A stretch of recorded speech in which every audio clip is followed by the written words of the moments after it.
ተዋህዶ መሸሸጊያዬ ኦርቶዶክስ መጠለያዬ ሰላምሽ ከፍ ይበልልኝ እናቴ ሁሌም ኖሪልኝ ሰላምሽ ከፍ ይበልልኝ እናቴ ሁሌም ኖሪልኝ። በስመ አብ ወወልድ ወመንፈስ ቅዱስ አሐዱ አምላክ። አቤቱ አባታችን ጌታችን ንጉሳችን ሕይወታችን ብርሃናችን የሕያው እግዚአብሔር ልጅ ኢየሱስ ክርስቶስ ሆይ ክብርና ምስጋና አምልኮትና ውዳሴ ላንተ እናቀርባለን። የተከበሩ አባታችን መላከ ሰላም ቆሞስ አባ ገብረ ሥላሴ የመርሶ ሕይወት መድኃኔዓለም ቤተክርስቲያን ዋና አስተዳዳሪ፣ ክቡር ዶክተር ያረጋል፣ ክቡራን ምእመናን ምእመናት ሁላችሁም አንድ አምላክ በሚሆን በአብ በወልድ በመንፈስ ቅዱስ ስም እንደምን አደራችሁ? እንደምን ቆያችሁ? እንደምን ሰነበታችሁ? ልዑል እግዚአብሔር ሁላችንን በሕይወትና በሰላም ጠብቆ ለዚች የተቀደሰች ዕለት አድርሶናልና የአባቶቻችን አምላክ ልዑል እግዚአብሔር ስሙ የተመሰገነ ይሁን። እንኳን አደረሳችሁ። ይህ ዕለት በቤተ ክርስቲያናችን ስርዓተ አምልኮ አስተምህሮ ይባላል። እንደሚታወቀው ከመስከረም 26 ጀምሮ እስከ ትላንትናው ዕለት ድረስ ዘመነ ጽጌ ተብሎ ቤተ ክርስቲያናችን እዝል እየቀደሰች ዘመነ ጽጌን ታስባለች። ዛሬ ደግሞ አስተምህሮ ይባላል። እስከ ስብከት ድረስ ግዕዝ ይቀደሳል። ከስብከት ጀምሮ ደግሞ እስከ አብይ ጾም እዝል እየተቀደሰ ቤተ ክርስቲያናችን በየክብረ በዓላቷ ላይ ብዙ ምስጢራትን ታስተምራለች። በዛሬውም ላይ ቅድም በቅዱስ ወንጌል እንደተነበበው የክብር ባለቤት ጌታችን መድኃኒታችን ኢየሱስ ክርስቶስ ያስተማረውን ታላቅ ጸሎት አቡነ ዘበሰማያት የማቴዎስ ወንጌል ምዕራፍ 6 ቁጥር 9 ላይ ደግሞ ዛሬ እየተነተነች ለልጆቿ ታስተምራለችና አባታችን ልዑል እግዚአብሔር ይህን ምስጢር እንድንረዳው ቅዱስ ፈቃዱ ይሁንልን። ስለዚህ ዛሬ የምንማረው የተነበበውን ቅዱስ ወንጌል ማዕከል በማድረግ ጌታችን መድኃኒታችን ኢየሱስ ክርስቶስ ያስተማረውን ጸሎት አቡነ ዘበሰማያት በሰማያት የምትኖር ምን አባታችን የሚለውን የጸሎቱን ምስጢር እንማራለን። እግዚአብሔር መንፈስ ቅዱስ ምስጢሩን ጥበቡን ለሁላችን ይግለጥልን። እንግዲህ ጌታችን ይህን ጸሎት ሲያስተምር ዝም ብለን በከንፈራችን ብቻ እንድናነበንብ ሳይሆን እያንዳንዱን ቃል እያሰብን በውስጡ ሃይማኖት አለ፣ በውስጡ ተስፋ አለ፣ በውስጡ ፍቅር አለና በእያንዳንዱ ቃል ላይ ተመስጧዊ ማሰላሰል እንድናደርግ ያስተማረ ታላቁ ጸሎት ተቀምጠንም ተነስተንም ተኝተንም ቢሆን መጸለይ ያለብን ታላቅ ጸሎት አቡነ ዘበሰማያት ነውና ይህን ነው የምንማረው። እግዚአብሔር አምላካችን ምስጢሩን ጥበቡን ለሁላችን ይግለጥልን። ይህ ጸሎት በጣም በአጭር ደቂቃ ምናልባት በሁለት ደቂቃዎች ውስጥ ልንፈጽመው እንችላለን። የበቁ ቅዱሳን ግን አቡነ ዘበሰማያት በሰማያት የምትኖር አባታችን የሚለውን ቃል ብቻ ብዙ ዓመት እያሰላሰሉት ይኖራሉ። የቤተ ክርስቲያናችን መጻሕፍት እንደሚያስረዱት አንተ ግን ስትጸልይ ወደ እልፍኝ ግባ ደጃፍህን ዝጋ ማለቱ በቁሙ እልፍኝ ውስጥ ገብተን ደጃፋችን ውስጥ ዘግተን እንድንጸልይ ብቻ ሳይሆን እልፍኝ የተባለ ደጃፍ የተባለ ሕዋሳታችንን ነው። አፋዊ ሕዋሳታችንን ክፉ ነገር ከማየት ከመስማት ተከልክለን ውሳጣዊውን ዓይናችንን አብርተን በተመስጦ ሆነን እያሰላሰልን መጸለይ ስለሚገባ አስቀድሞ እልፍኝ ግባ ደጃፍህን ዝጋ በማለት ተናገረ። እውነት ነው። ጌታችን በሰባቱ የመቅረዝ መብራቶች መካከል እየተመላለሰ ለዮሐንስ ታይቷል። ይህ ምን ማለት ነው? ሰባቱ መቅረዞች የተባሉ ለጊዜው ሰባቱ መቅረዞች ሰባቱ አብያተ ክርስቲያናት ናቸው። ነገር ግን እሱ ብቻ ሳይሆኑ ስንት ዓይኖች አሉን? ሁለት ዓይኖች አሉን። ስንት ጆሮዎች አሉን? ሁለት ጆሮዎች አሉን። ስንት የአፍንጫ ቀዳዳዎች አሉን? ሁለት አሉን። ስንት አፍ አለን? አንድ አለን። በድምሩ ስንት ይሆናል?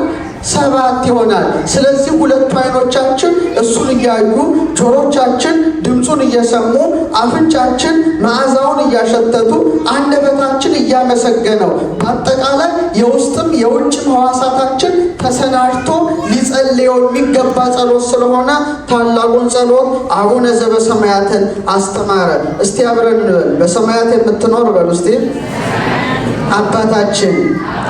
አይገርምም? አምላካችን ሆይ በሰማያት የምትኖር አላለም። መምህራችን ሆይ በሰማያት የምትኖር አላለም። ጌታችን ሆይ በሰማያት የምትኖር አላለም። እውነት ነው፣ ጌታ ነው። እውነት ነው፣ መምህር ነው። እውነት ነው፣ አምላክ ነው። ከሁሉ ግን ፍቅሩን ሊያጠይቀን ምን ብላችሁ ጥሩ አለ? አባት ብላችሁ ጥሩ አለ። ቀድሞ ነቢያት ከግብርና ከዲያብሎስ ባርነት እንዳልተላቀቁ ለማጠየቅ በትንቢቶቻቸው ሁሉ አምላካችን አምላካችን ይሉት ነበረ። እኔና እናንተ ግን ከዲያብሎስ ባርነትና እስራት ነፃ ስላወጣን ምን ብላችሁ ጸልዩ አለ? ንገሩኝ እስቲ። አባታችን ብላችሁ ጥሩኝ በማለት ነፃ ያወጣን እንደሆነ የሙት ልጆች እንዳልሆንን አስተማረን። ይህ ብቻ አይደለም። መምህራችን በሉኝ አላለም። ጌታችን በሉኝ አላለም። እውነት ነው፣ ጌታ ሎሌ ይኖረዋል፣ መምህር ደቀ መዝሙር ይኖረዋል። ታውቃላችሁ ክርስቲያኖች፣ አሁን መምህር ደቀ መዝሙር ቢኖረው ያስተምረዋል፣ ያበለዋል፣ ያጠጣዋል እንጂ ርስቱን አያወርሰው። ርስቱን የሚያወርሰው ለማ ብቻ ነው? ለልጁ ብቻ ነው። ጌታም ሎሌውን ያበለዋል፣ ያጠጣዋል፣ ርስቱን ግን አያወርሰው። ርስታችሁን የምታወርሱት ለማ ብቻ ነው? ለልጃችሁ ነው። እሱ የማታርፍ ርስቱ ምንን ያወርሰናል? መንግሥተ ሰማያትን ያወርሰናል። እሱ ሰማያዊ አባታችን፣ እኛ ልጆቹ ነንና ምን ብላችሁ ጥሩኝ አለ? እስቲ ንገሩኝ። አባታችን ብላችሁ ጥሩኝ አለ። ታዲያ እያንዳንዱ ክርስቲያን ይህን ጸሎት ለመጸለይ አቡነ ስንል የባርነት መንፈስ ከውስጣችን ሰብሮ የልጅነትን መንፈስ ምን ይለናል? ያጎናጽፈናል። ከዚህ በኋላ ምን አይደለንም? የሙት ልጆች አይደለንም፣ ባሪያዎች አይደለንም። ምን ሆነናል? ልጆች ሆነናል። ስለዚህ ሁላችሁ አቡነ ስትሉ የባርነት መንፈስ ከውስጣችሁ ሙልጭ ብሎ ወጥቶ የልጅነት መንፈስ ያጎናጽፋልና በእውነት አቡነ በሉኝ አለ። ሌላው አባቶቻችን ሲያስተምሩን አባት ለልጁ ምን ይሆናል? ይራራል፣ ያዝናል። እግዚአብሔርም ለእኛ ምን ይላል? ያዝናል፣ ይራራል። ፍቅሩን እንዴት ነው የገለጠው? እግዚአብሔር ፍቅሩን ለእኛ እንዴት ገለጠ? ተቀዳሚ ተከታይ የሌለው ልጁን ለሕማም ለሞት አሳልፎ ሰጠ። እግዚአብሔር ወልድ አባታችን ፍቅሩን ለእኛ እንዴት ገለጠ? ራሱን በመስጠት ገለጠ። ስለዚህ እኛ ባሪያዎች አይደለንምና ልጆቹ በመሆናችን ምን በሉኝ አለ? አቡነ ዘበሰማያት ብላችሁ አመስግኑኝ አለ። ተመልከቱ፣ አባቴ አላለም፣ አባታችን። እስቲ በሉ። አይገርምም? አባታችን ነው። አባቴ ሆይ በሰማያት የምትኖር የሚል ግለኝነት አይደለም። በክርስቶስ በሰራት በጥምቀት ሁሉም ምን ሆኗል? እግዚአብሔር ምን ሆኗል? አባቱ ሆኗል። ለተቀበሉት ሁሉ በስሙ ለሚያምኑት ለእነርሱ የእግዚአብሔር ልጆች የሆኑ ዘንድ ምንን ሰጣቸው አለ? ስልጣንን ሰጣቸው። ስለዚህ ከጎኑ በፈሰሰ ውሃ ተጠምቀን ልጆቹ አድርጎናል። በወልድ ውሉድ ተብለናልና አባታችን ሆይ ብላችሁ እንድትጠሩኝ በማለት የክብር ባለቤት ጌታችን አስተምሯል።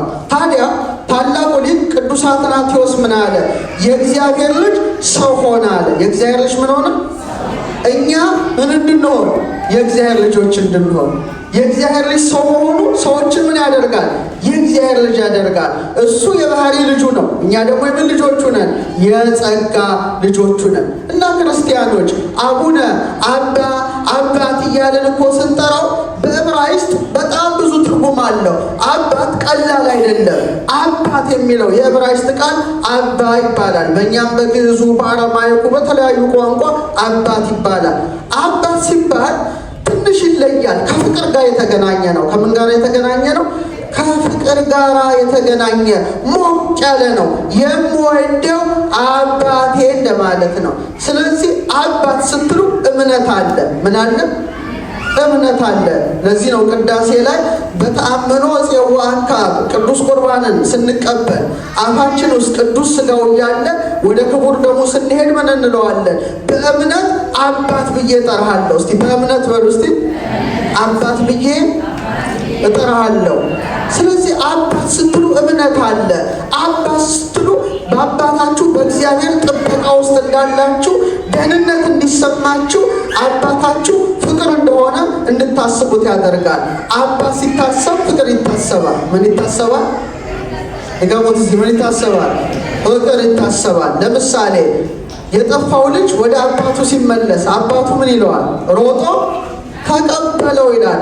አቀፈው፣ ምን አለው? ሳመው ይላል። ላያቸው አባት ፍቅር ሮጦ መቀበል፣ ማቀፍ፣ መሳም፣ ለጣት ቀለበት፣ ለእግር ጫማ፣ ለተላ ደስታው ደግሞ እንዚራ፣ ለምግቡ ደግሞ ፍሪር አደረጉለት ይላል። ስለዚህ አባት ብለን ስንጠራው ፍቅር እንዲሰማን፣ እምነት እንዲሰማን፣ መጠበቅ እንዲሰማን በመሆኑ ጸሎቱን ስንጀምር በፍርሃት ሳይሆን በፍቅር ጀመርን። በምን ጀመርን?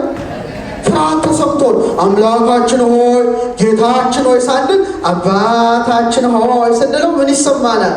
አያችሁ እንዴት አይነት እግዚአብሔር እንዴት ነው የቀረበ! ፍቅር ይሰማናል። በፍቅር የምንጀምረው ታላቁ ጸሎት አባታችን ሆይ ነው። ስለዚህ ከእግዚአብሔር ጋር ምን ሆነናል? ቅድም መምህር እንዳስተማሩ ተዛምደናል፣ ተዋህደናል። ከጎኑ በፈሰሰ ውሃ ተጠምቀናል፣ ስጋውን በልተናል፣ ደሙን ጠጥተናል፣ ተዋህዶናል። እሱ አባታችን፣ እኛ ልጆቹ ነንና ምናችን ሆይ እንለዋለን።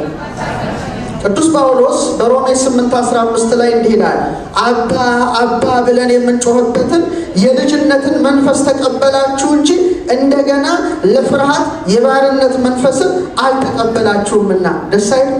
በጣም የጥቅስ እንደው ሳነበው በጣም ደስ ይለኛል።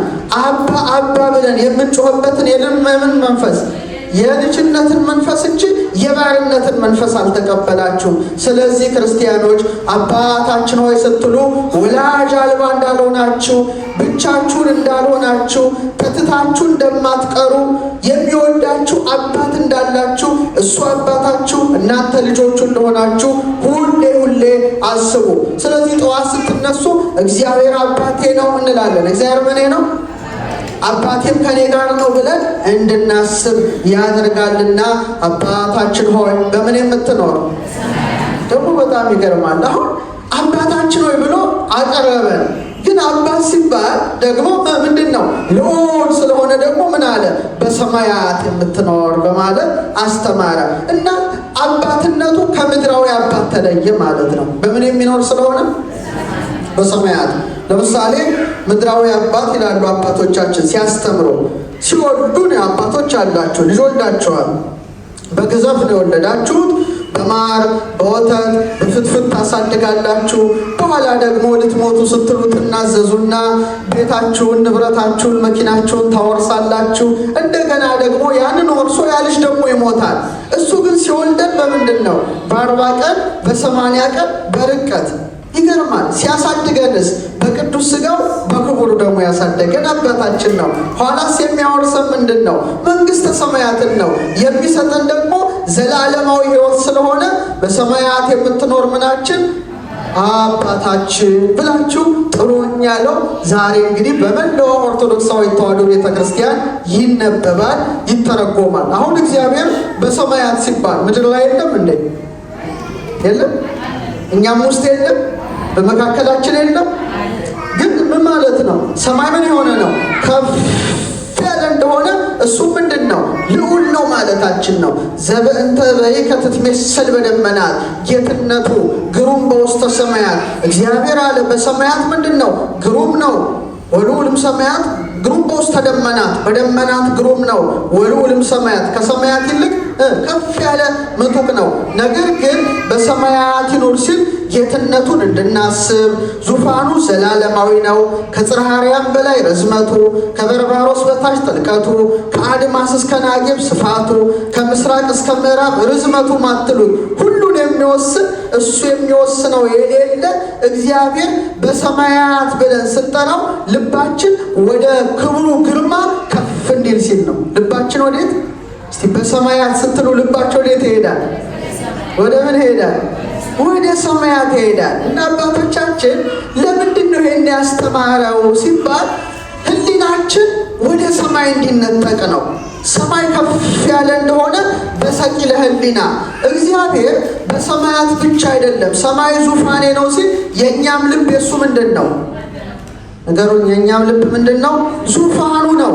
ለዚህ ነው አልዕሉ አልባቢክሙ ሁሌ በቅዳሴ ላይ ልባችሁን ምን በሉ ከፍ አድርጉ ሲል ብነ ሀበ እግዚአብሔር አምላክን። አያችሁ ልባችንን ወደ ላይ ከፍ ካደረግን በማን ዘንድ አለን? ዘወትር በእግዚአብሔር ዘንድ አለን። አቡነ ዘበሰማያት፣ አቡነ ዘበሰማያት፣ አቡነ ዘበሰማያት። እውነት ነው። በንጹህ ሰማይ ላይ አድሮ የሚኖረው ጌታ ልባችንን እንደ ሰማይ ካደረግንለት በእኛም ውስጥ ያድራል ማለት ነው። ስለዚህ በሰማያት የምትኖር ስንል በምናችን ውስጥ የምትኖር ጭምር ነው፣ በልባችን ጭምር የምትኖር ማለታችን ነው። ልብ ስንል እስቲ ቃሉን ልብ አድርጋችሁ አስተውሉ። ልብ ፈረንጆች ሀርት ይሉታል፣ እኛ ልብ እንላለን። የኢትዮጵያው የግዕዝ ቋንቋ እያንዳንዱ ቃል የተዋቀረበት ፊደልና ትርጉም የተለየ ነው። ልብ ሲሉ ሊቃውንት ለላሜድ ለመምህር ማለት ነው። በደግሞ ቤት ማለት ነው፣ የልዑል ቤት ማለት ነው። ልብ ማለት የማን ቤት ነው? የማን ቤት ማለት ነው? የልዑል እግዚአብሔር ቤት ማለት ነው። ስለዚህ በሰማያት የምትኖር ስንል በእውነት በሰማያት በንጹህ ስፍራ እግዚአብሔር አምላክ እንደሚኖር ዛሬም በመካከላችን የሚኖር ነውና አባታችን ሆይ ስንል ፍቅሩን እንገልጻለን። የምትኖር ስንል ሕልውናውን እንገልጣለን። በሰማያት ስንል ከፍታውን እንገልጻለን ማለት ነው። እንደ ስር፣ እንደ ግንድ፣ እንደ አበባ አድርጋችሁ አስቡት። አባታችን ስትሉ ምኑን? ፍቅሩን።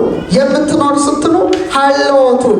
በሰማያት ስትሉ ልዕልናውን እየመሰከራችሁ ነውና ከምድር ሀሳቦች ሁሉ በላይ ከፍ ከፍ ብሎ እንደ አባ ሕርያቆስ መጸለይ ስላለብን አባታችን ሆይ በምን የምትኖር? በሰማያት የምትኖር አለ። አሁን ሰማይ ስትሉ እስቲ ሰማይ ሰማይ ሰማይ ብቻ ሳይሆን ሰማያት ነው ያለው። ብዙ ሰማያት አሉ። ዛሬ ዓለሙ እንኳን እንደው በሚታየው ዩኒቨርስ አጽናፈ ዓለም ሁለንታ ከ200 ቢሊየን እስከ 1 ትሪሊየን የሚጠጉ ጋላክሲዎች አሉ። እግዚአብሔር ስራው ድንቅ ነው። እኛ ልንወስነው አንችልም። በማይታየው ዩኒቨርስ ደግሞ ከ100 ትሪሊየን በላይ ዓለማትን ማን ፈጥሯል? ማን ፈጥሯል? እግዚአብሔር ፈጥሯል። ስራው ታላቅ ነው ማለት ነው። ስለዚህ በሰማያት ስትሉ ከጽርሐ አርያም ጀምሮ እስከ ራማ የሚታየው ማይታየው ሁሉ ላይ የነገሰው አባታችን ማን ነው? እግዚአብሔር መሆኑን ማሰብ አለብን። ቀጥሎ ይትቀደስ ስምከ፣ ስም ምን ይሁን? እስቲ ድገሙ። ስም ምን ይሁን? የተቀደሰ ይሁን ወይም የሚቀደስ። እስቲ ማን ነው እግዚአብሔርን ስም መቀደስ የሚችለው? እግዚአብሔር ስሙ ራሱ ምንድን ነው? ራሱ ስሙ ምንድን ነው? ቅዱስ ነው። ታዲያ እግዚአብሔርን ቅዱስ እንዲሆን እየለመንነው አይደለም፣ ወይም እየጠየቅነው አይደለም። ስምህ ይቀደስ ስንለው ስመ ቅድስና በእኛ ውስጥ ይኖሩ ማለታችን ነው። ቅዱስ ማለት ምንድን ነው? ንጹሕ ማለት ነው። ቅዱስ ማለት ምንድን ነው? ጽኑ ማለት ነው። ቅዱስ ማለት ምንድን ነው? ክቡር ማለት ነው። ቅዱስ ማለት ምንድን ነው? ልዩ ማለት ነው። ስለዚህ ስመ ቅድስና በእኛ ውስጥ ይብራ። ቅዱስ ስምህ በሕይወታችን ምን ይሁን? ይክበር ማለታችን ነው። ስመ ወላዲ፣ ስመ ተወላዲነት፣ ስመ ሰራጺነት ይለይልን ማሉት እንጂ ስምህ ይቀደስ እያልን ምን ለምነው አይደለም። በባህሪው ምን ስለሆነ? ቅዱስ አምላክ ስለሆነ። ስለዚህ ሰው የተፈጠረው ስሙን ምን ለማለት? ለመቀደስ። አይገርምም? ክብሩን ለመውረስ ማለት ነው። መላእክት ቅዱስ ቅዱስ ቅዱስ እያሉ አመስግነው ስመ ቅድስናውን ተሳትፈው በአርያም እንዲኖሩ እኛም የተፈጠርነው ቅዱስ ቅዱስ ቅዱስ ብለን አመስግነን ስመ ቅድስናውን ተሳትፈን ለመኖር ስለሆነ ቤተ ክርስቲያናችን ስንገባ ስርዓተ ቅዳሴው ሲጀመር ምን ይላሉ ካህኑ? አሐዱ አብ ቅዱስ፣ አሐዱ ወልድ ቅዱስ፣ አሐዱ ውእቱ መንፈስ ቅዱስ። አንዱ አብ ምንድን ነው? ቅዱስ ነው። አንዱ ወልድ ምንድን ነው? ቅዱስ ነው። አንዱ መንፈስ ቅዱስ ምንድን ነው? ቅዱስ ነው። ስለዚህ መጀመሪያ ጌታችን አባታችን ሆይ ብሎ አቀረበን። በሰማያት ብሎ ልዕልናውን ከነገረን በኋላ ማንኛውንም ነገር ከመጠየቅ ስለ ሆድ ከመጠየቅ የዕለት እንጀራችንን ስጠን ዛሬ ከማለታችን በፊት በደላችንን ይቅር በለን ከማለታችን በፊት ጠብቀን ከማለታችን በፊት ስምህ ምን ይበል? ስምህ ይቀደስ። አያችሁ፣ ስሙ በሕይወታችን ከከበረ የእንጀራ ጉዳይ ቀላል ነው ማለት ነው። መጀመሪያ መንግስቱንና ጽድቁ ምን በሉ? እሹ ፈልጉ፣ ሌላው ምን ይባላል? ይጨመርላችኋል ብሏል። ስለዚህ አስቀድመን ስሙን እንድንቀድስ ከዛ በኋላ ስለ ዕለት ጉርሳችን በምድር ላይ ስለምንኖረው ነገር ሁሉ እንድንጠይቀው ሲያስተምረን በእውነት ስምህ ይቀደስ በሉኝ አለ። ስለዚህ ልመና ነው። ስምህ ይቀደስ ሲባል የቅድስና ምን ይሁን? ዙፋን ልሁን። የቅድስና ምን ልሁን? ማደሪያ ልሁን ማለት ነው። ሌላው ምስክርነት ነው። ስምህ ይቀደስ ስንል ስምህ ምንድን ነው? ቅዱስ ነው። ስምህ ምንድን ነው? ክቡር ነው። ሌላው ተልእኮ ነው። ስምህ ይቀደስ ሲል ስምህን በሚያከብር መንገድ እኖራለሁ ብለን ቃል መግባታችን ነው። የሰማችሁ ነው። የእግዚአብሔር ስም በእኛ ምክንያት መቀደስ አለበት እንጂ መሰደብ የለበትም። ሐዋርያው ምን አለ? በእናንተ ወበእንቲአክሙ ይጸርፉ አሕዛብ ላዕለ ስመ እግዚአብሔር። በእናንተ ምክንያት አለ የእግዚአብሔር ስም በአሕዛብ ዘንድ ምን ይሆናል? ይሰበካል። ክርስቲያን በእያንዳንዱ ሕይወቱ የእግዚአብሔር ስም በእርሱ ካልከበረ በእውነት ክርስቲያን ሊባል አይችልም። የእኛ ስማችንና ስራችን ተባብረዋል ወይ ነው። ክርስቲያን ተብለናል። በክርስቶስ ክርስቲያን ተብለን ክርስቶሳዊ መዓዛ ከሌለን እነዚህ ክርስቲያን ተብለው የሚሰሩት ስራ የከፋ ነው ተብሎ የማን ስም ይሰደባል?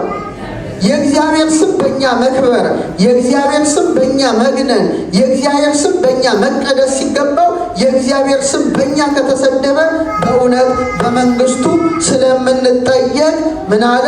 ስም ምን ይበል? ስምህ ይቀደስ ብላችሁ አመስግኑኝ አለ።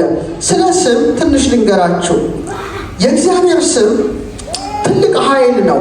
በመጽሐፍ ቅዱስ ላይ ወደ 970 የሚጠጉ የእግዚአብሔር ስሞች አሉ።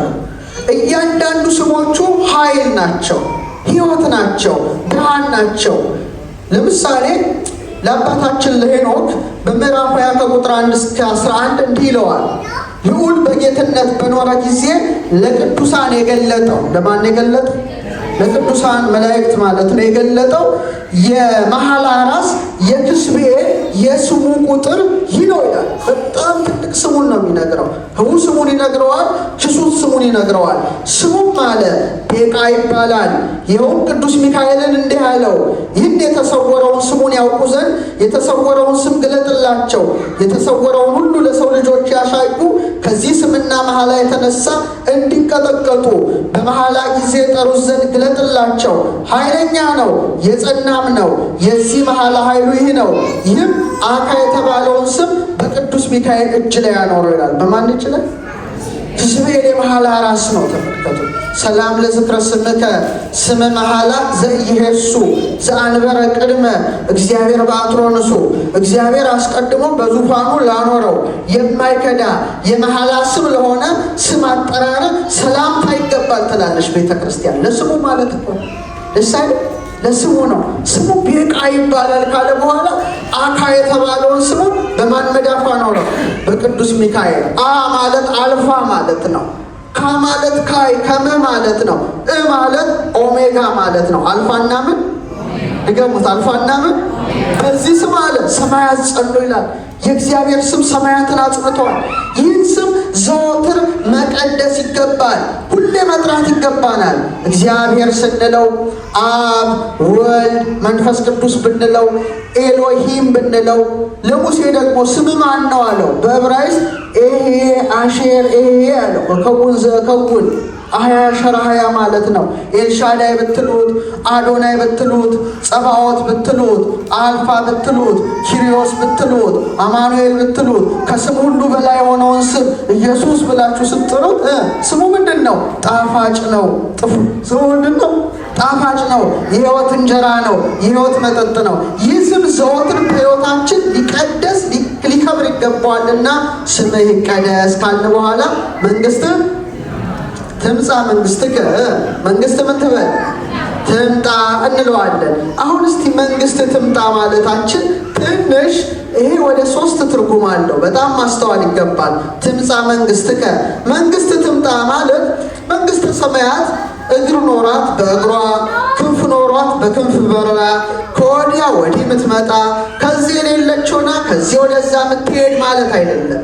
ትገለጥልን በሉኝ ሲል ነው። ለምሳሌ ሰዎች የእግዚአብሔር ማደሪያ ከሆኑ፣ ሐሳባቸው ቅዱስ ከሆነ፣ ልባቸው በእግዚአብሔር ፍቅር ከተቃጠለ መንግስቱ አስቀድሞ ወደ ውስጣቸው ምን ብሏል? መጥቷል ማለት ነው። ተገልጿል ማለት ነው። ምክንያቱም በመንግስተ ሰማያት የሚያድረው እግዚአብሔር በእነሱ ምን ብሏል? አድሯል። ሰዎች የእግዚአብሔር መቅደሶች ናቸው። በደንብ ማስተዋል ያለብን አንድ ትልቅ ትምህርት ልንገራቸው። ስንት እግር አለን? አይዟቸው፣ ስንት እግር አለን? ሁለት ነው አይደለም? እግዚአብሔር ዝም ብሎ ይህን እንዴት ሊሰጠን ይችላል? በአርያው በአምሳሉ ዛሬ ሥላሴ ባላቸው ነው። ስንት የጀርባ አጥንት አለ? ወዳችሁ ፈላዜ ከዚህ ጀምሮ እንግዲህ እስከ እግር ደረሰ። እዚህ ድረስ 33 አለ። ከዛስ ራስ ቅላችን አለ። ራስ ቅላችን አለ። ስንት አጥንት አለው? 22። አንገታችን ስንት አጥንት አለው? 7። ስንት እጆች አሉ? 4 ተጠራጠሩ። ስንት መዳፎች አሉ? ስንት ጣቶች አሉ? ታዲያ ዝም ብሎ እግዚአብሔር ሰው መቅደሱ አድርጎታል። ቤተ መቅደስ ደብተራ ኦሪት በሙሉ የተሰራችው ሰውን ትመስላለች። 3 ክፍል አላት። አደባባይ አላት። አደባባይ የዕለት ዕለት እሳት መስዋዕት መቃጠል መስዋዕት የሚሰዋባት። ቅድስት አላት። ዕጣን 7 መቅረዝ የሚበራበት የዕጣን መስዋዕት የሚቀርብበት 12 ህብስተ ገጽ የሚቀርብበት። እንደገና ቅድስተ ቅዱሳን ውስጥ ስትገቡ ምን አለ? ታቦተ ጽዮን አለች። ኪሩቤል አሉ። በጣም ይገርማል። ያ ስርዓትኛ ውስጥ አለ። ቤተ መቅደሱ ያዕቆብና በለስ እንደሚባሉ በ2 ምሰሶ እንደጸና እኛ ስንት እግሮች አሉን? 2 እግሮች አሉን። እንደ አደባባይ አንጀታችን በእግዚአብሔር ፍቅር ይቃጠላል። የሚቃጠል መስዋዕት በዛ ብቻ አይደለም። አንጀታችን በማን ፍቅር ይቃጠላል? በእግዚአብሔር ፍቅር ይቃጠላል። ልባችን እንደ ቅድስት ነው። እንደ ምንድን ነው? ቅድስት ነው። 7ቱ የመቅረዝ መብራቶች እንደሚበሩበት 7ቱ ሀብታት ያርፉበታል። ጭንቅላታችን መክብበ ሕዋሳት ነው። ቀራንዮውን ጎልጎታን ይመስላል። ስለዚህ ቅድስተ ቅዱሳን ነው። የእግዚአብሔር ምኖቹ ነን ማለት ነው። ማደሪያዎቹ ነን። እንደ ፍቅረ እግዚአብሔር ቀኝ እጅ አለን። ወንድምን እንደ መውደድ ግራ እጅ አለን። እንደ 2 ጽላት 2 መዳፎች አሉን። እንደ 10 ቃላት 10 ጣቶች አሉን። የሙሴ ሕግ በጣታችን የክርስቶስን በልባችን የተቀረጸብን ሕያው የእግዚአብሔር ምኖች ነን፣ መጽሐፎች ነን። አንድ ወቅት ሊቀ ጠበብት አለቃ እያሌው ታምሩ ታውቋቸው ከሆነ በረከታቸው ይደርብን፣ በሕይወተ ሥጋ የሉ። የራስ ቅል የምትባል ስብከት ነበራቸው። የመድኃኔዓለም ዕለት ያስተማሩት እና ሲያስተምሩ ምን አሉ? ጌታችን የራስ ቅል የምትባል ጎልጎታ ላይ ተሰቀለ። አንዴን የተሰቀለው ዛሬ አሉ። የራስ ቅል ጎልጎታ ማለት የእኛ ምናችን ነው? የራስ ቅላችን ነው። ዕለት ዕለት ይሰቀልበታል። መስቀሉ ተተክሏል። እውነት ነው። እግዚአብሔር ሰውን በተፈጥሮ ያንዳንዱን ሲያመጣው የጀርባ አጥንታችን ቁጥሩ አይገርማችሁም? 33 ነው። አይደንቅም? ቁጥሩ ስንት ነው? በኢየሱስ ክርስቶስ ዕድሜ ልክ ማለት ነው 33 ነው። ከዛ የራስ ቅላችን መጣ። ዕድሜውን ያተመብን ጎልጎታ የራስ ቅል አድርጎ ጭንቅላታችን የሰራ እሱ ማን ነው? ክርስቶስ ነው። እናንተ የማታስተውሉ የገላትያ ሰዎች ያለ ኢየሱስ ክርስቶስ እንደተሰቀለ ሆኖ በፊታችሁ ተስሎ ነበር አለ። ለእውነት እንዳትታዘዙ አዚም ያደረገባችሁ ማን ነው አለ። ይህን አዚም መድኃኔዓለም ያንሳል፣ እንድናየው ፈቃድ ይሁን። ሁሌ እናየዋለን። ከዋክብት ስናይ እንደ 70 ሰገል እሱን እናየዋለን። ተፈጥሯችንን ስናይ እሱን እናየዋለን። እንደውም አንድ የሚያስደንቅ ነገር ልንገራችሁ፣ ስለ መንግስቱ ሲነሳ ማለት ነው። ሳይንቲስቶች በደንብ ሰውን ሲመረምሩት ሰው በጣም የሚያስደንቅ ፍጡር ነው። ዝም ብሎ በዝግመት የመጣ ለውጥ የመጣ አይደለም። በአርአያ እግዚአብሔር የተፈጠረ ድንቅ ፍጥረቶቹ ነን። ዲኤንኤ ታውቃላችኋል? ዲኤንኤ አለናል ሁላችንም። ዘረመ ሴላችን ኒውክለስ ውስጥ የሚታወቅ ነው። 6 ቢሊየን ነው ፊደሉ። ስንት ቢሊየን? 6 ቢሊየን ዲኤንኤ ፊደል አለ። አንድ ፊደል ማለት 1000 መጽሐፍ ቅዱስ ውስጥ ያሉ ፊደሎች እንደማለት ነው። አንድ ፊደል ቢጎድል ሰው በዊልቸር ይሄዳል። አካሉ መንቀሳቀስ አይችልም። ይህንን እንጻፍ ቢባል ፊደሉን ነው ምላችሁ፣ ፊደሉን እንጻፍ ቢባል ስንት ዓመት ይፈጅብን ይመስላል? ወደ 50 ምናምን ዓመት ይፈጅባቸዋል። በቀን 8 ሰዓት ብንጽፍ ውስጣቸው ያለው ፊደል አሁን ቅርጹ እንዳይቆም መሰላሉ እንደዚህ ጥምዝምዝ ነው። አሁን በብዙ ሚሊየን ማግኒፋይ በሚያደርግ መሳሪያ የእስራኤል ሳይንቲስቶች አዩት ለመጀመሪያ ጊዜ። ቅርብ ጥናት ነው የምነግራችሁ። እና አደኒን፣ ጉዋኒን፣ ሳይቶሲን፣ ታያሚን የሚባሉ 4 ኤሌመንቶች አሉ። እዛ ውስጥ ይኸውላችሁ 10 ላይ ሄድና ይቆማል። የሰው ልጅ እኮ ነው። 5 ላይ ሄድና ይቆማል። 6 ላይ ሄድና ብሪጅ ይሰራል።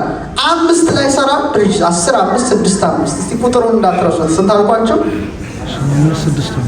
10 5 6 5 አይደል? 10 5 6 ምንድነው ይሄ? ምንድነው? እግዚአብሔር ዝም ብሎ አያኖረው። አያችሁ፣ የሌላው ዓለም ሳይንቲስቶች ከሃይማኖት ሊቃውንት ጋር ተባብረው ነው የሚሰሩት፣ ዝም ብሎ አይደለም። ስለዚህ ብሉ የሚያውቁ መምህራን መጥተው ይሄ ነገር ቁጥሩ ምንድን ነው ተብሎ ሲፈተሽ ወደ አሌፋት ነው የተሄደው። አዳም ሄዶም ገነት ሳለ እግዚአብሔርን ሲያመሰግንበት የነበረ ስም መዝሙር 118 ላይ ዳዊት አመስግኖበታል። 10ኛው ፊደል ዮድ ነው። እስቲ በሉ የእግዚአብሔር ቀኝ ማለት ነው። ቀኙ 5ኛው ፊደል ሄ ነው። 6ኛው ፊደል ዋው ነው። 5ኛው ፊደል ሄ ነው። ሲገጥሙት 4 ፊደሎች ናቸው። የበሉ እስቲ ሀ ወ ሀ ምን ማለት ነው? አንድ ላይ ስትገጥሙት ማን ይመስላችኋል? እስቲ ድገሙት። እስቲ አስቡ። በመጽሐፍ ቅዱስ ላይ ስሙ። አታውቁትም? ፊደሉን እኮ ነገርኳችሁ። የሀ ወ ሀ የሀዌ ወይም የሆዋ የእግዚአብሔር ስም ነው። ደስ እልል በሏ። ስሙ ተመልከቱ። ምንድን ነው ያሉት? መጨረሻ ሰዓሊ ስዕል ስሎ መጨረሻ ምን ያደርጋል? ስሙን ጽፎ ይፈርምበታል። እግዚአብሔርም ሰውን ፈጥሮ ስሙን ነው ያተመብን እያንዳንዳችን ሴል ውስጥ። መንግስት ትምጣ እንለዋለን እና ፈሪሳውያን የእግዚአብሔር መንግስት መቼ ትመጣለች ብለው ቢጠይቁት መልሶ የእግዚአብሔር መንግስት በመጠባበቅ አትመጣም፣ ደግሞ እንኋት በዚህ ወይም እንኋት በዚህ አይሏትም፣ እነሆ የእግዚአብሔር መንግስት በመካከላችሁ ናትና። ሉቃስ 17:31 እሳይ። ስለዚህ እግዚአብሔር በእኛ አደረ ማለት ራሳችን ምን ሆንን ማለት ነው? ማደሪያ ሆነን ማለት ነው። እሱ ንጉሳችን፣ እኛ ቤተ መቅደስ ሆነን ነው። ሁለተኛው መንግስት ትምጣ ስትሉት ምስጢረ ቁርባን እንደው ትዝ አይላችሁ? የእግዚአብሔር ተባት የወረድ መንፈስ ቅዱስ መልዕልተ ሰማያት መንፈስ ቅዱስ የሚወርድባት ማለት እለት እንዴ አይገርም? ሌሊት ማህሌት ስትቆሙ ቤተ ክርስቲያን ምን ትመስላለች? ሰማይን ትመስላለች፣ መንግስቱን ትመስላለች። ዓለም ኮነ ሰማይ ወሰማይ ሊኮነት ዓለም ሰማይ ምድር ሰማይ ሁለቱ ይገናኛል፣ ልክ እንደ ቤተልሔም ማለት ነው። ሶስተኛው መንግስቱ ግን መንግስት ትምጣ። በመንግስት በመጣ ጊዜ ምን በላይ እግዚአብሔር ያስበን በቸርነቱ። እስቲ አንድ ጥያቄ እንጠይቃችሁ። እንግዲህ መንግስቱን ትናፍቁታላችሁ? እሺ፣ ከእናንተ ገነት መግባት የሚፈልግ እጁን ያውጣ። አትፈልጉም? እናንተ አባቶች የሚፈልግ ነው ያልኩት። ከዛችሁ እንጂ አውጡ። ምንድን ነው ማትፈልግ ሲሆን እሺ የሚፈልግ ያላወጣ ትፈልጋላችሁ? እርግጠኞች ናችሁ? እሺ፣ ገነት መግባት የሚቻለው ያው እንደሚታወቀው ሲሞት ነው ሰው። እስቲ መሞት የምትፈልጉ አሁን ዛሬ ማለት እኮ ነው። ገነት መግባት ፈልጋችሁ መሞትም ጠልታችሁ እንዴት ይሆናል? ስለዚህ መንግስት ትምጣ እያለ የሚጸልይ ሰው ለምንድን ነው ምጽአትን የሚፈራው? ሁልጊዜ የክርስቶስ መምጣት ሲነገር ሰው ይርበተበታል። ሰው አባቱ እመጣለሁ ሲለው ማራናታ በናፍቆት መጠበቅ ይገባዋል እንጂ እንዴት መፍራት ይገባዋል? ውሸታችንን ነው ማለት ነው። ወይም መንግስት ትምጣ ለምደነው ነው አባታችን ሆይ በሰማያት የምትኖር ስምህ ይቀደስ መንግስት ትምጣ ካልሆነ በቀር እያንዳንዱን ቃል ኮንተምፕሌት አድርገን አሰላስለን የምንጸልይ ከሆነ የእግዚአብሔር መንግስት ምን እንላለን? እንናፍቃለን። ቀጥሎ መንግስት ትምጣ፣ ቀጥሎ ጸሎቱ አዎ እንደሆነች ይላል። ግዕዙ ግን አይልም። ወይኩን ፈቃድከ እሱን ነው የምንጠይቀው። ፈቃዱን ሰው በከመ በሰማይ ከማሁ በምድር ፈቃድ በሰማይ እንደሆነ በሉ እስቲ እንዲሁ በምድር ወይኩን ፈቃድከ ከማሁ በምድር ትሁን ሊሆን ይችላል። እንግዲህ በዚህ ጸሎት ውስጥ መገዛት አለ፣ ታማኝነት አለ፣ ስምምነት አለ፣ እምነት አለ። ይህን ጸሎት ራሱ ክርስቶስ በጌቴሴማኒ ጸለየ። ምን አለ? የኔ ፈቃድ ሳይሆን ያንተ ፈቃድ ይሁን አለ። ስለዚህ ለእግዚአብሔር ታዛዥ የምንሆንበት መላእክት በንጽህና በአንድነት በማመስገን እንደሚኖሩ አሁንም በምድር እነሱን መስለን እንድንኖር አድርገን ነው። በቃ ሰማይ ስትሉ ምንድን ነው? ንጽህና ነው። ሰማይ ስትሉ ምንድን ነው? ብርሃን ነው። ሰማይ ስትሉ ምንድን ነው? ቅድስና ነው። ምድርስ ትንሽ ይከብዳል አይደል? ወደ ምድር ስትመጡ ደግሞ ሰው ሲፈጥረው እግዚአብሔር እንዴት አድርጎ ፈጠረው? ወደ ሰማይ እንዲያይነው ወደ ምድር? እሺ እንስሳትን ስንት እግር ሰጣቸው? ለምን? መሬት ስለሚቀሩ። ሌላስ? መሬት ነው አይደል? ከመሬት የሚግጡትን ሳር የሚጠጡትን ውሃ አንድ ቀን እንኳን ቀና ብለው ያሉ። እኛም እንደዛ ሳንሆን አንቀርም ነው። ወደ ሰማይ ቀና ብለን ከዋክብትን እናያለን። እንደ ሰብአ ሰገል ሰማያት ይነግራ ስብሐተ እግዚአብሔር። ፀሐይን ማየት አለብህ፣ ጨረቃን ማየት አለብህ፣ ከዋክብትን ማየት አለብህ፣ ጋላክሲዎችን። እኔ በከዋክብት ውስጥ ያለው ሰው ነኝ፣ በዛ ውስጥ ነኝ። በሚገርማችሁ መልኩ ወደ ሰማይ ስትመለከቱ በእያንዳንዱ ህብረ ኮከብ ውስጥ ኢየሱስ ክርስቶስን ታዩታላችሁ። አታውቁ? በእያንዳንዱ መናዝል ውስጥ ዘመነ ስጋዌውን ከጽንሰቱ እስከ ምጽአቱ ከሚዛኑ ከአዳም ተመዝኖ እስከወደቀበት አንበሳ ሆኖ እስከሚመጣበት ምዕመናን ዘንባባ ይዘው ከፊቱ እስከሚዘምሩለት ሁሉ በሰማያት ተቀርጿል። እና ቤት ብዙ ሰዎች ይመጣሉ ከዋክብት ለመመልከት። ብታዩት ሰማይ ከዚህ በኋላ ሌላ ነው እላቸዋለሁ። እንዴት ይሉኛል። ከዛ በኋላ የኖህ መርከብ አለች። የሚገርማችሁ ካሪና ትባላለች። ጌታ የተሰቀለበት መስቀል በከዋክብት ቅርጽ ይወጣል። የትንሣኤው ኮከብ ይወጣል። አሁን ደግሞ ታኅሳስ ነው። ኢዮብ የጠቀሰው ኦሪዮን ይወጣል። የጌታ ምሳል ነው። የሰብአ ሰገል ከዋክብት ሰማያት በሙሉ በእርሱ ተጋጥመዋል። ክብር ለአምላካችን ለአጥቢያ ኮከብ ለሆነው ለኢየሱስ ክርስቶስ። በእኛም ውስጥ አለ፣ በውስጥም አለ።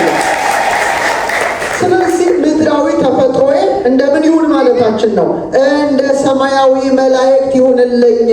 መላእክት በሰማይ ለአንተ እንደሚታዘዙ እኔም በምድር ለአንተ ልታዘዝልህ። መላእክት በሰማይ ሊያመሰግኑ ፈቃድህ እንደሆነ እኔም በምድር እንዳመሰግን ምን ይሁን? ፈቃድ ይሁን። ኋላ ሙቼ ተነስቼ በመንግስተ ሰማያት እንዳመሰግን ፈቃድ እንደሆነ ከማሁ በምድር ዛሬም በምድር ሳለው ነፍሴ ከስጋዬ ከመለየቷ በፊት እንዳመሰግን ምን ይሁን? ኧረ መልሱልኝ። ፈቃደ ነፍሴ ፈቃደ ስጋዬ ምን ይበል? ይብራ፣ ይቆጣጠር ብለን እንጸልያለንና ፈቃድ በሰማይ እንደሆነ እንዲሁም በምድር ካልን በኋላ ምን እንላለን? ችን ተወዷታላችሁ። የዕለት ምናችን ስጠን ዛሬ አይዛችሁ። ሲሳየነ ዘለለ ዕለትነ ሀበነ ዮም። እንጀራ አማርኛው ይመስለኛል፣ ግዕዙ ትንሽ ሰፊ ነው፣ ከእንጀራ ያልፋል። የዕለት ምግባችንን እስቲ በሉ ድገሙት እስቲ። ስፔሲፊክ ነው። አሁን ለኛ ይመስለኛል እንጀራ ስለምንል ተሰደንም እንጀራው አያጣድም። ቤት ቦታ ምን ለምነውና ምዘተው ያው ፈረንጆቹም አሁን ዴሊ ብሬድ ይላሉ። በሚላቸው ላይ ብሬድ አያጥሩም። እኛ ደግሞ እንጀራ እንላለን። ግዕዝ ብንጸልይ ሁሉንም እንበላ ነበር ማለት ነው። የዕለት ምናችንን ምግባችንን ስጠን ዛሬ። ስለዚህ በዚህ ዓለም ሳለ ለዕለት የሚሆነንን ምን፣ ምክንያቱም ዛሬ የበላው ለምን አይሆንም? ለነገ አይሆንም። እና በጣም እኛ ምንደክመው ለስጋዊ ዳቦ ነው። ግን ሰው በምድር ላይ ሲኖር ምግብ ያስፈልገዋል፣ ዳቦ ያስፈልገዋል፣ ልብስ ያስፈልገዋል፣ መጠለያ ያስፈልገዋል፣ ጤና ያስፈልገዋል፣ ጥንካሬ ያስፈልገዋል። ይህን ሁሉ የሚሰጥ ማን ነው? እግዚአብሔር ነውና እስቲ ይህችን ቃል አብረን እንጠይቀው። ድህነትንና በሉ እስቲ ባለጠግነትን ከኔ ያርቅ፣ የሚበቃኝንም እንጀራ ስጠኝ።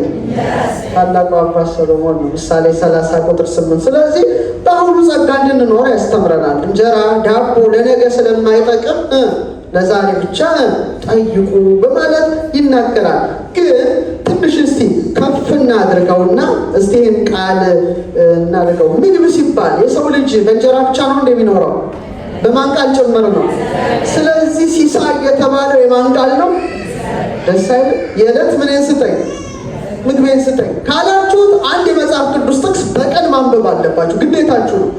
የዕለት ምንን ስጠኝ አላችሁት፣ ይኸው ቃሉ አለ። ቃሉን ገልጠህ ካላነበብከው የዕለት እንጀራዬን ስጠኝ፣ ይኸው ቃሉ አለ፣ ይኸው ትምህርተ ወንጌል አለ። ለምንድን ነው ታዲያ መጽሐፍ ቅዱስ ገልጣችሁ ማታነቡት ነው። እናንተ ሁሌ እንጀራውን ነው እናስበው። ያቺ በላን ጠገብ ስንት ዓመት በላን። አንዴ እኔ ያደረኩትን ልንገራችሁ ነው፣ ተገኙ አይሆንም። ከተወለድኩ ጀምሮ ስንት እንጀራ በላው ብዬ ሂሳብ ውስጥ ገባ። ጊዜ ስራ ስፈታ ማለት ነው። አንድ ኩንታል ጤፍ ስንት እንጀራ ይወጣዋል? ከተወለድኩ ጀምሮ በጣም ለካ ብዙ ነው። ካነበብኳቸው መጻሕፍት በልጧል ማለት ነው። ስለዚህ በእውነት ለነፍሴ ስንቅ የሚሆነውን ቃልህን ምን በለኝ፣ ሕግህ ምንድን ነው አለ፣ ለጉሮሮዬ ጣፋጭ ነው። ይህን የማር ወለላ መቼ ነው ማለት? ለምን አንበላ? ለምን አንማርም? ለምን ሁሌ ወንጌል አናነብም? ባል ሚስት ልጆች ምንድን ነው የምትሰሩት? እኔ እኮ ባል ሚስት ልጆች ሲባል መረዳዳት ሲባል ባል እኮ ጥቅስ ማንበብ አለበት ለሚስቱ አይደል? ሚስት ደግሞ ለልጆቿ ማስተማር አለባት። ሕይወታችን ራሱ በእግዚአብሔር ቃል ላይ የተመሰረተ ባለመሆኑ ነፋሱ ወጀቡ ሲመጣ እንደወደቅን ነው። እግዚአብሔር ቃሉን በልባችን ይሳል። ትልቁ ምግብ ግን ቅዱስ ሥጋውና ምንድን ነው? ኧረ ንገሩኝ።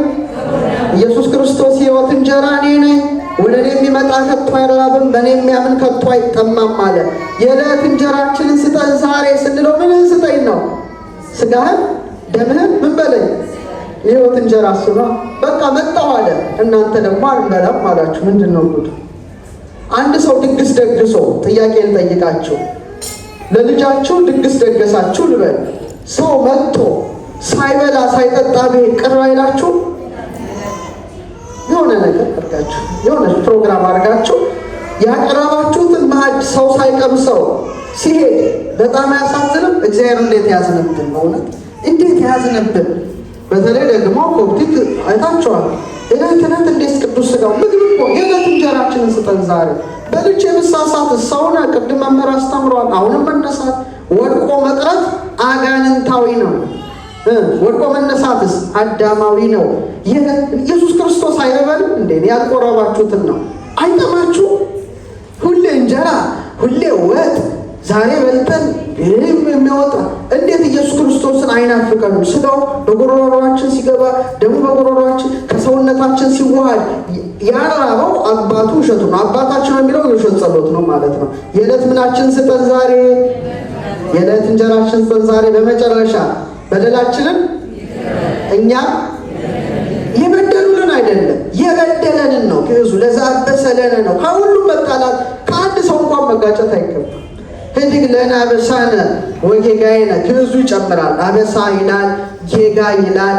በደላችንን ይቅር በለን እኛም የበደለንን ይቅር እንድንል ወይም እንል ዘንድ። አሁን ትንሽ አስቸጋሪ ነው። ይሄ ትንሽ ጠንከር ያለ ነው። ይሄ ጸሎት ለእግዚአብሔር ቃል የምንገባበት ክፍል ነው። እንዴት ከባድ መሰላችሁ! ጥሩ ነው፣ ግን አባታችን ሆይ ስትሉ ቃል እየገባችሁ ነው። ቃሉን አክብረናል አላከበርንም፣ እዚህ ላይ ነው።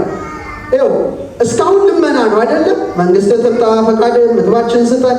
አሁን ግን ራሳችንን የምናስብበት ደረጃ ላይ ደረስን ማለት ነው።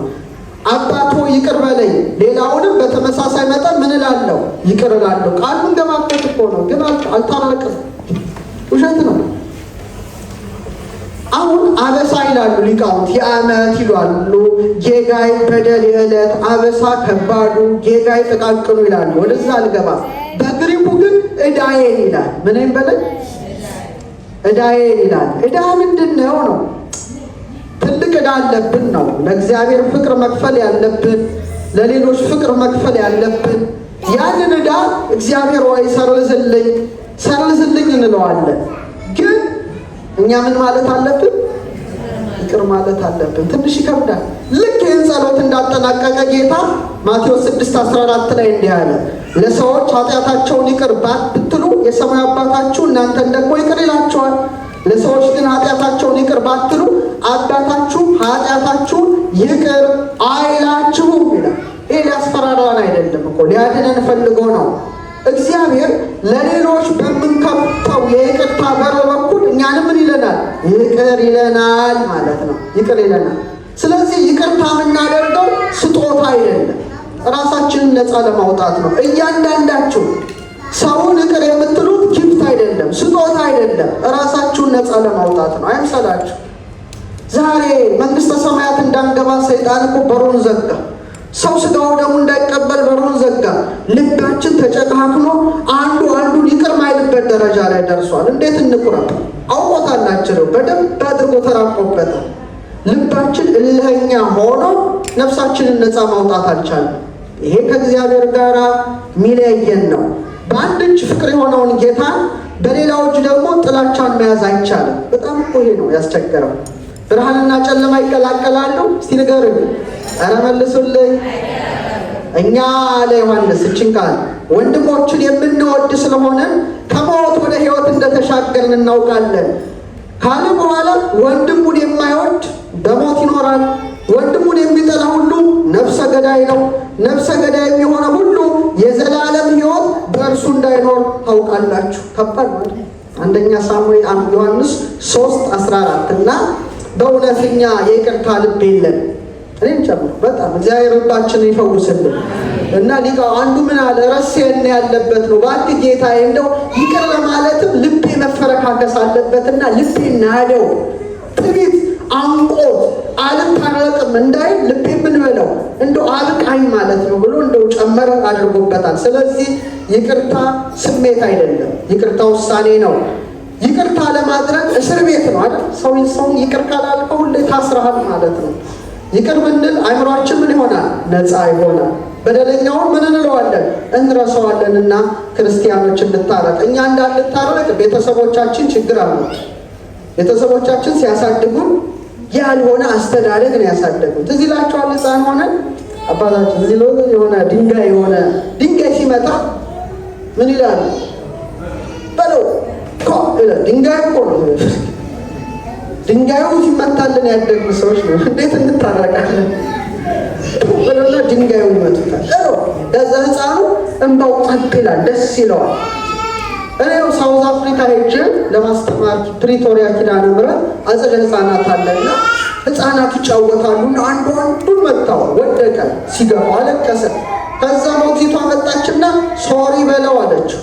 ሶሪ ኤክስኪውዝ ሚ ሲለው ስቆ እንደገና መጫወት ጀመረ። እዛ ቁጭ ብዬ እኛ አስተዳደግ ነው የመጣብኝ። ይቅርታን ያላስተማሩ ወላጆች ነበሩ በለው እንትኑ። ስለዚህ ሰው ካልወደቀ ካልሞተ ደስ አይደለም ካላሸነፈ። ይቅር ባይነት ከልባችን ተሟጦ ወድቋል እና አባታችን ደግሞ አትገባም አለ።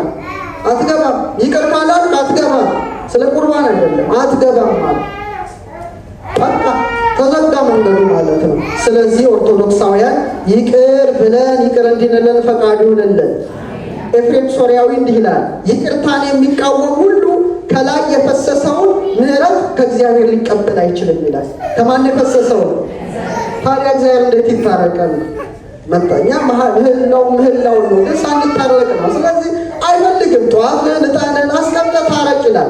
ከማቅረብ በፊት ጸሎት ምናምኑ ዳዊት አስቀድመ ምን በል ታረቅ። ከዛ በኋላ ጸልይ። ሳንታረቅ ቂም ይዞ ጸሎት ሳሊሶ አንድ አባት ነበሩ፣ አንድ መምህር ነበሩና ከባልንጀራቸው ጋር ተጣሉ። ቤተ ክርስቲያን ኧረ ታረቁ ቢሏቸው አይሆንም አሉ። እልኸኛ ሆነው ምዕመናኑ ሰሙ። የሰማችሁ ታረቁ፣ ኧረ ተው እባካችሁ እምቢ። በኋላ ጸሎት ጀመሩ። አባታችን ሆይ በሰማያት የምትኖር ስምህ ይቀደስ፣ መንግስትህ ትምጣ አሉና በደላችንን ቆሙ አሏቸው። እዚህ ላይ እቺ መጸለያችሁ አልፎ ሌላውን ይጸልዩ። ይቅር ሳትሉ ይህን ጸሎት ለምን ትጸለያላችሁ? አችሉ። በቃ ቃል ገብተሃል አምላክ። እንዴ ለሰው እንኳን የገባ ነው ቃል ይከበራል። እኔ ያው ከሰው መጣላት ምፈራው ለምን እንደሆነ ታውቃላችሁ? ከቁርባን እንዳይከለክለኝ ከእሱ መዋሃድ አልችልም ማለት እንዴት ሊሆን ይችላል? በቃ አይቻልም። ስለዚህ ቢበድለኝም ይቅር ማለት በቃ ለምን ከክርስቶስ መለየት ለያ። ስለዚህ ባካችሁ እግዚአብሔር ከሁላችን ጋር ይሁን። አንድ ምሳሌ ልንገራችሁ፣ ደስ የሚል ምሳሌ። የኛ ሰው ታርቆ እንኳን የወጋ ቢረሳ አያሳፍርም። ምሳሌያችን ደስ ሁለት ሽማግሌዎች ነበሩ፣ አቶ ክንፉና አቶ ልሳም። እስቲ በሏቸው ስማቸው። ታርቀዋል፣ ግን የወጋ ቢረሳ የተወጋ አይረሳም ሲባሉ ሰምተው ኖረዋል እና አንድ ድግስ ቤት ይገናኛሉ። ማንና ማ ስማቸው በደንብ ይዛቸዋል። እሺ ከዛ አሁን መርቁ ተባሉ። ለመርቃት ተነሱ። ታርቀዋል እኮ የተጣሉ ሰዎች ናቸው። ከዛ አቶ ክንፉ ተነሱና መረቁና እግዚአብሔር የሰይጣን ልሳኑን ይዝጋዋሉ። አቶ ልሳኑ እኮ ስላሉ አቶ ልሳኑ ተነሱና ምን ልሳኑን ብቻ ክንፉን ይሰባብረዋል። እንደዛም ሆኖ ሊቆርቡ ይመጣሉ። ኢታብአነ እግዚኦ ተነሱት። አቤት ወደ ምን አታግባን፣ ከክፉ ሁሉ ምን በለን። እግዚአብሔር ወደ ፈተና ያገባል። እግዚአብሔር ማንንም በክፉ አይፈትንም። ትርጉሙ ምንድን ነው? ወደ ፈተና እንዳንወሰድ አትፍቀድልን። ፈተና በፈተና ኃይል እንዳንወድቅ ምን በለን እርዳን። ድክመታችንን ከሚያሸንፉ ሁኔታዎች ሁሉ ምን በለን ጠብቀን። ፈተናዎች ሲመጡ ምን በለን አበርታን። ከጠላት ወጥመድ ሁሉ ምን በለን ከኃጢአት፣ ከመከራ ሥጋ፣ ከመከራ ነፍስ፣ ከገሃነመ እሳት ምን በለን አድነን ብለን እንማጸነዋለን። ከሥጋ የሚመጣ ፈተና አለ፣ በቤተሰብ የሚመጣ ፈተና አለ፣ በጤናችን የሚመጣ ፈተና አለ። ከእነዚህ ሁሉ የሚጠብቀን ማን ነው? እግዚአብሔር ነውና አላድነን ነው ባልሃነም ሁሉ እኩይ ሲግዙ ግን ምን ይላል? አድነን ብሎ ወባልሃነ ይጨምራል። ተቤዠን ይላል። ተመልከቱ። ትንሽ አማርኛው ስንተረጉመው ወደ እንጃ እንጂ አድነን ምን በለን ጠብቀን ታደገን ብሎ ይጨምራል። እስመዚያ ከይእቲ መንግስት፣ መንግስት ያንተ ናትና ኃይል፣ ክብር፣ ምስጋና። ደስ የሚል ጸሎት ነው አይደል? አባታችን ይህን ጸሎት መንግስተ ሰማያት ጌትነት፣ ካህሊነት የእሱ ብቻ እንደሆነ ደምድሞ ሰማያዊ አባታችን አስተምሮናል። በዚህ ታላቅ ጸሎት ላይ 5 ነገሮች አሉ። ሃይማኖት፣ እስቲ በሉ። እግዚአብሔርን አባቴ ማለት ምንድን ነው? ሃይማኖት ነው አይደለም? አባትነቱን ማመን፣ የፍቅር አባትነቱን ማመን። ስጋውን የቆረሰ ደሙን ያፈሰሰ በገዛ ደሙ ፈሳሽነት የተወዳጀን አባታችን ነው። ፍቅር ነው። ፍቅር አለ። የዕለት ምናችንን ስጠን። ስጠኝ ነው ስጠን። ይቅር በለን ነው ወይስ በለኝ? አንዱ ለሌላው የሚጸልየው ነው። ተስፋም አለው። ምን ይበል? መንግስትም ነገር መንግስት ምን ትምጣ። ጸሎት ሁሉም ጸሎት ነው። ስለዚህ በእውነት በዛሬው በአስተምህሮ ላይ ቤተ ክርስቲያናችን የክብር ባለቤት ጌታችን አምላካችን ሕይወታችን ብርሃናችን እረኛችን ንጉሳችን ኢየሱስ ክርስቶስ ያስተማረውን ጸሎት ለልጆቿ ምን ትላለች? ታስተምራለች። ስለዚህ አደራችሁን ይህን ጸሎት ስትጸልዩ ከዚህ በኋላ በምን አይሁን? በልምድ እንዳይሆን ዝም ብለን ስለለመደ አባታችን ነው መስማት። አፄ ቴዎድሮስ ንጉሠ ነገሥት እቺን ነግሬያችሁ ላብቃ። አባታችን ሆይ በፍጹም ተመስጦ ለሚጸልይ ሰው ፈረሴን እሰጣለሁ አሉ። እየሰማችሁ ነው? እሸልማለሁ አሉ። እውነተኛ ምንም ሳያስብ ምን የሚለውን ጸሎት ስንት ምትል ነው? አባታችን ሆይ። ከዛ ጀመረ። አንዱ ከመኳንንቱ እኔ ያለ ትጸልያለህ አሉት። አዎ አባታችን ሆይ አለ። በደንብ አባታችን ሆይ በሰማያት የምትኖር ስምህ ይቀደስ እያለ ንጉሱ ምን እላለሁ ብለዋል። ምናቸውን ፈረሳቸውን ያስባል። 2 ፈረሶች አሏቸው ንጉሱ። አንዷ ኮርቻ ያላት ፈረስ ናት። አንዷ ደግሞ ኮርቻ የሌላት ሌጣ ፈረስ ናት። ስምህ ይቀደስ መንግስትህ ትምጣ አለና ቆይ ንጉስ ሳልጨርስ የሚሸልሙኝ ፈረስ ከነ ኮርቻዋ ነው ወይስ ሌጣዋ ናት? መሀል ያቋርጠው ማለት ነው። እና ጸሎታችን ሁሉ አላረጋል። ይሄ ሁሉ ብንጸልይ እና በቅንነት አባታችን ሆይ ብቻ ብንጸልይ 80 ያህሉ መጻሕፍት ውስጥ አሉ። እና ሰማያዊ አባታችን ምሕረቱን ይላክልን። ያስተማረን አምላክ ስሙ የተመሰገነ ይሁን። እንግዲህ መርሶ ሕይወት መድኃኔዓለም ከ9 ዓመት በኋላ ነው የመጣሁት። የዛሬ 9 ዓመት እዚህ ቦታ እኔና ዘማሪ ገብረ ዮሐንስ መጥተን ለ1 ወራት ነበረ የቆየ ነው። 8 ዓመት ነው የዘመን 9 ዓመት ይመስለኛል ቆይቷል። በጣም 9 አይሴስ እንትን ያሏቸው በዲቤት በዘመን ስንት እንደሆነ አላስታውስም። 7 8 አለ። እናንተ ሂሳቡን አስቡት። እና መተን በጣም ደስ የሚል አገልግሎት ነበረ። 1 ወር ስናስተምር ቅዱስ ወንጌልን በዝማሬ አገልግሎት ቆይተን ነበረ። የተለያዩ ገዳማትና አድባራት ተጉዘናል። በጣም የመርሶ ሕይወት ምዕመናን ፍቅር ናቸው፣ አባቶችም ፍቅር ናቸው። እንግዲህ ግብፅ ደግሞ አብርሃም መጣባት እንጂ አልኖረባትም አይደለም። ተሸኘ። አብርሃም ለረሃቡ ማስታገሻ መጣ፣ ሄደ።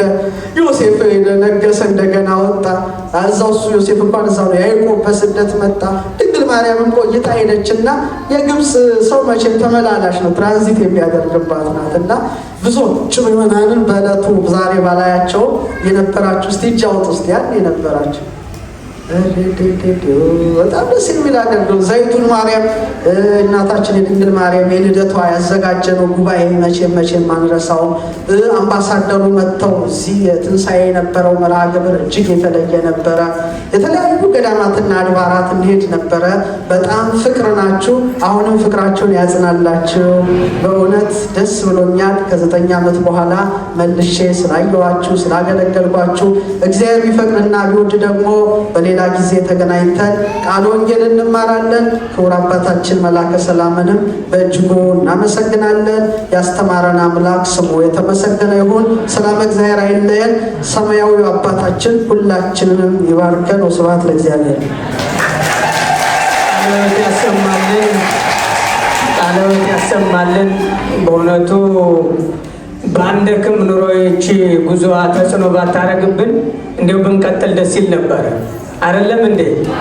ግን ያው እንትን እንዳይለን መዘምራን ጠጋ በሉ። መዘምራን በመቀጠል እንግዲህ ፍቅረ ኢየሱስ ቤተክርስቲያኗ ፈተናና መከራ በደረሰባት ጊዜ ብዙ ምስጢሮችን ያጋለጡ እንደምታውቁት ብንያም ሽታዬም የዛሬው ፍቅረ ኢየሱስ የትናንቱ ፓስተር ማለት ነው። በግልጽ መናገር ስላለብን ማለት ነው።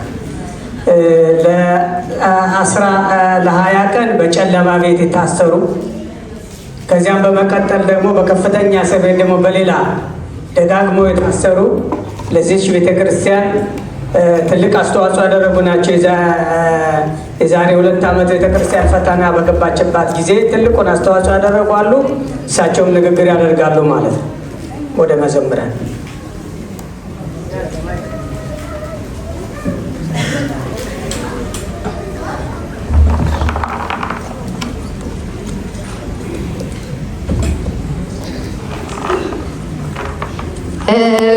እግዚአብሔር እረኛዬ ነው ይጠብቀኛል። እግዚአብሔር እረኛዬ ነው ይጠብቀኛል።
መሸሸጊያዬ ኦርቶዶክስ መጠለያዬ ሰላምሽ ከፍ ይበልልኝ እናቴ ሁሌም ኖሪልኝ ሰላምሽ ከፍ ይበልልኝ እናቴ